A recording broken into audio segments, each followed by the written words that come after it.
It's 3 in the morning. Iran just launched 40 cruise missiles at a U.S. airbase in Qatar. In 90 seconds, the runway is gone. The F-35s are grounded. The most advanced fighter jets on Earth are sitting in their hangars, completely useless. Iran's navy moves into the Strait of Hormuz, and they are completely, totally confident that nothing can touch them. They are wrong. 50 miles away, a strip of public highway begins to shake. No runway lights, no control tower, just 4 lanes of cracked asphalt that hasn't been repaired in years. Out of the darkness, 2 engines begin to whine. An Iranian surveillance drone locks its camera onto the heat signature rising from the road. What it sees makes the Iranian commander smile. It's the A-10 Warthog, a plane so old, so slow, and so ugly that the Pentagon has been trying to retire it for 30 years. The commander orders his surface-to-air missile battery to lock on. He's not worried. He should be. Because here's what he doesn't know. This isn't the same A-10 anymore. In 2026, the U.S. quietly ran one of the most important secret upgrade programs in military history, and almost nobody covered it. The A-10's old copper wiring, replaced entirely with fiber optics, its outdated radar, swapped for the APG-83, the same cutting-edge system used on the newest frontline fighters. Its weapons pylons, reconfigured so that a single rack now carries 4 bombs where it used to carry 1.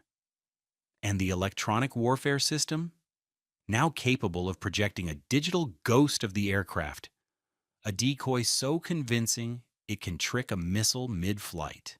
The A-10 looks 50 years old. It is not. The Iranian missile battery fires. The Sayad-3 missile streaks toward the Warthog at full speed, heat seeker locked on. The A-10's new electronic warfare system activates. Suddenly, Iranian radar shows 2 Warthogs in the sky, 500 yards apart. The missile's guidance system freezes, and it detonates in the ocean. The A-10 hasn't even changed course. It is still coming. Then, from 40 miles away, well beyond what Iran thought was possible, the Warthog opens its bomb bay. 16 GBU-39 small-diameter bombs glide silently through the night air. 4 hit the radar dish. 4 hit the command trailers. 8 hit the missile launchers directly. In 60 seconds, Iran's entire coastal defense grid, billions of dollars of military investment, is gone, and the A-10 still has 30,000 pounds of weapons on its wings.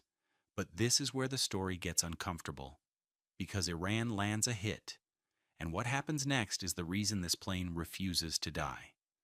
The A-10 drops to 500 feet over the strait. Below it, 50 Iranian fast attack boats, zigzagging in a swarm pattern designed to overwhelm a U.S. destroyer. Their machine guns open fire. Thousands of rounds slam into the fuselage. They bounce off. The cockpit is surrounded by 1,200 pounds of aerospace-grade titanium armor. Bullets from those boats are like pebbles hitting a vault door. The Warthog fires its first Maverick missile. 1 boat disintegrates, but then an Iranian frigate hiding behind a commercial tanker fires a shoulder-launched heat-seeking missile. At this range, there's no time to react. The missile hits the right engine directly. The entire housing erupts in flames. Turbine blades shred through the fuselage. The right tail fin is perforated with holes. The plane pitches violently toward the waves. The Iranian boat crews wait for the explosion. It doesn't come. The A-10 is specifically engineered to survive exactly this moment. Its 2 engines are mounted far apart and outside the fuselage, so a fire in one can't spread to the other. Its twin tail fins are redundant. Lose one, the other still flies the plane. The fire suppression system floods the dead engine. The fire dies. The Warthog levels its wings. 1 engine, half a tail, hydraulic fluid leaking from secondary lines.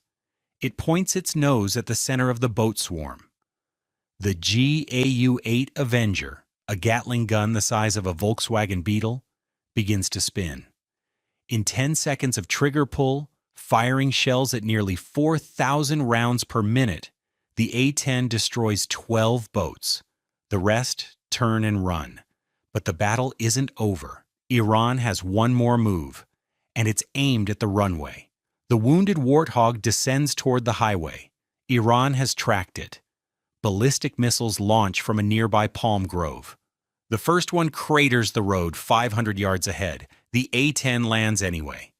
It bounces over a smaller crater, swerves around burning debris, rolls to a stop on the dirt shoulder. A $100 million stealth jet would have snapped its landing gear and exploded on impact. The A-10 just treated a ballistic missile strike like a pothole. A commercial fuel truck pulls up under camouflage. 30 Iranian suicide drones appear on the horizon, each carrying 10 pounds of explosives. The Warthog can't fly yet. It has one engine and can't take them on alone. But here's what the 2026 upgrade changed everything about. The A-10's new computer links directly to a U.S. Navy destroyer 60 miles away in the Gulf. The Warthog paints the drone swarm with its laser. The destroyer fires. 28 drones evaporate midair. The crew patches the tail with tape and metal sheeting. They hand-pump fuel from the truck. They uncoupled the dead engine, dropping 3,000 pounds of dead weight. They load the remaining pylons with laser-guided rockets, and the A-10 takes off again, from a dirt shoulder, in less than 2,000 feet. There is one detail about this plane that almost nobody talks about.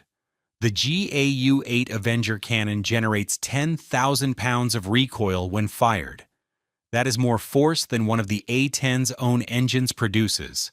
Fire it long enough at low speed, and the recoil from the gun would actually slow the plane until it stalled and fell out of the sky.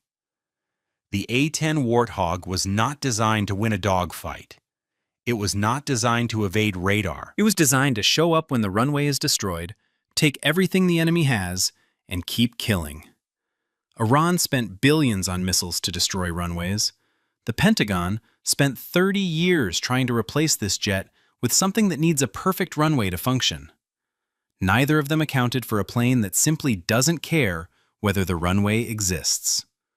The next time someone calls a weapon obsolete, ask yourself, is the weapon old? Or is it just the way we think about war? What other obsolete weapons are still secretly the most dangerous things on Earth? Drop it in the comments.